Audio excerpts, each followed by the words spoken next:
ત્રીજી તારીખે રાજકોટની અંદર 17 વર્ષીય સગીરાએ ફરિયાદ કરી કે રીબડાનો અમિત ખૂંચ નામનો યુવક છે, એણે એના પર દુષ્કર્મ આચર્યું છે। આ ફરિયાદ જેવી કરવામાં આવી એટલે પોલીસ કેસ થયો, પોલીસે તપાસ શરૂ કરી અને બધી જગ્યાઓ પર આ સમાચાર વહેતા થયા। જેવા સમાચાર વહેતા થયા એના 2 જ દિવસમાં રીબડામાં જે જયરાજસિંહનો સમર્થક છે એ અમિત ખૂંટે આત્મહત્યા કરી લીધી, પોતે પોતાનો જીવ ટૂંકાવ્યો। રીબડામાં પોતાની વાડીમાં એણે આ અંતિમ પગલું ભર્યું અને અંતિમ પગલું ભરવાની સાથે એણે એક અંતિમ નોટ પણ લખી। એની એ નોટમાં એણે રીબડાના અનિરુદ્ધસિંહ અને એમના દીકરા રાજદીપસિંહનું નામ લખ્યું। આ સિવાય જે યુવતીએ ફરિયાદ કરી હતી એ 17 વર્ષીય સગીરાનું પણ એણે નામ લખ્યું અને એની સાથે સાથે બીજી એક છોકરી છે એનું પણ નામ લખ્યું। આ 4 લોકોનું નામ લખ્યું અને પછી ગોંડલ વર્સિસ રીબડાની લડાઈ જાણે શરૂ થઈ હોય એવો માહોલ સર્જાયો। કારણ કે આ જે ઘટના બની એના પછી ગોંડલથી જયરાજસિંહ જાડેજા સીધા પહોંચ્યા રીબડા, એ પરિવારજનોને મળ્યા। ગણેશ ગોંડલ છે એ પરિવારજનો સાથે અંતિમ વિધિમાં હાજર રહ્યા, એ પરિવારજનોની પડખે ઊભા રહ્યા અને સિવિલ હોસ્પિટલમાં પણ ગયા। આ બધી જ ઘટનાઓ પછી અનિરુદ્ધસિંહ પર સતત આરોપોનો મારો થતો હતો। એટલે જે દિવસે રાજકોટ સિવિલ હોસ્પિટલની અંદર પરિવારજનો હતા અને મૃતદેહ સ્વીકારવાનો ઇનકાર કર્યો હતો એ જ દિવસે રાત્રે અનિરુદ્ધસિંહનો વિડીયો પણ સામે આવ્યો। એ વિડીયો સામે આવ્યો પછી અનિરુદ્ધસિંહે વળતો પ્રહાર જયરાજસિંહ પર કર્યો અને એવું કહ્યું કે જે યુવતીએ ફરિયાદ કરી છે એના પર એવું કહેવાય છે કે અમારી સાથે અમે હની ટ્રેપમાં અમિતને ફસાવ્યા છે, તો એવું કશું જ છે નહીં, એ યુવતી સાથે પણ અમારો સંપર્ક નથી અને અમે ક્યારેય એનો સંપર્ક કર્યો નથી, એણે પણ નથી કર્યો। આ બધી વાતોની વચ્ચે ગઈકાલે સોશિયલ મીડિયામાં વોર રીતસરની શરૂ થઈ ગઈ હોય એવો માહોલ હતો, કેમ કે ગણેશ ગોંડલ પોસ્ટ કરી રહ્યા હતા એમના સોશિયલ મીડિયા પ્લેટફોર્મ પર કે રીબડાને આઝાદી અપાવનાર વીર શહીદને શ્રદ્ધાંજલિ। એની સાથે સાથે રીબડામાં પણ રાજદીપસિંહ પણ પોતાના સોશિયલ મીડિયા પર અને એમના સમર્થકો પણ સોશિયલ મીડિયામાં અને વોટ્સએપમાં પોસ્ટ કરી રહ્યા હતા, એમના સમર્થનમાં વાતો મૂકી રહ્યા હતા।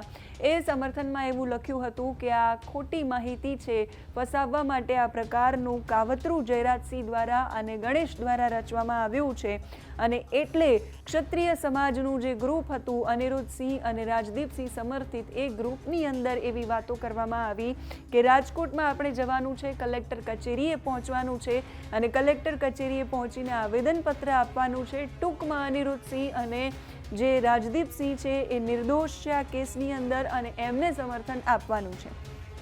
સવાલ એ હતો કે ક્ષત્રિય સમાજનું એમને સમર્થન મળશે કે કેમ।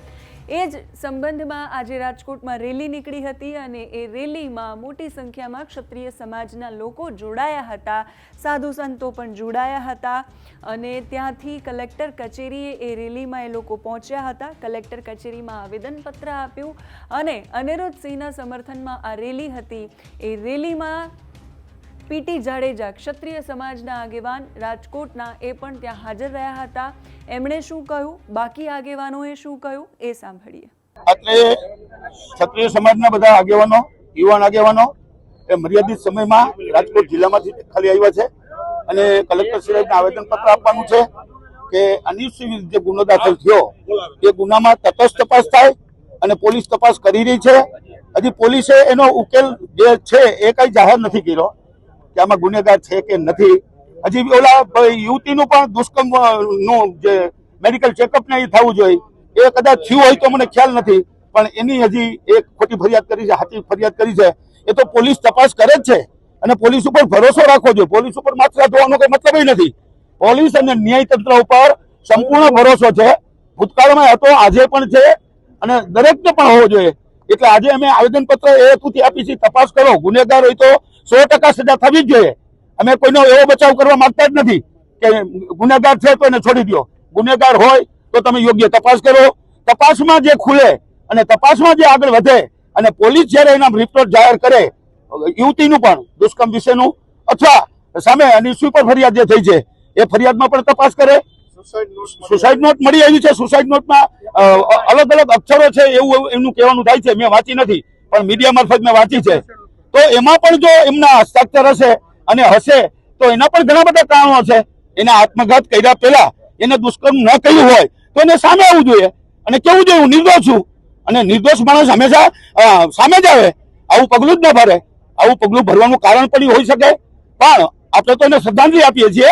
જે હોય પણ આમાં તટસ્થ તપાસ થવી જોઈએ એવી ક્ષત્રિય સમાજની માગણી છે અને ક્ષત્રિય સમાજના અગ્રણી પણ છે અંદુરસિંહભાઈ અને 18 પણ અત્યારે આવેલા છે મેમણ સમાજ, મુસ્લિમ સમાજ, એ પણ હજુ આપ સામે દલિત સમાજ, તમામ 18 માં તમામ આવી ગયા. આ ખાલી એક ક્ષત્રિયની ઓલી નથી, આ રેલી નથી, આ આંદોલન નથી, માત્ર આવેદનપત્ર કલેક્ટર સાહેબને આપવાનું છે અને એને પણ તમારી સમક્ષ જે વિનંતી કરવાની છે.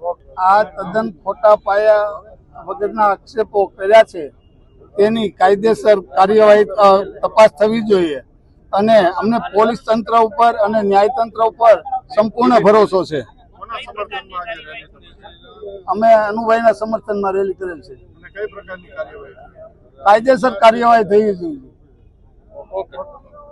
અનિરુદ્ધસિંહ અને રાજદીપસિંહ સામે પોલીસ તપાસ કરી રહી છે. જો એ લોકો દોષિત હોય તો એના પર કાર્યવાહી કરો.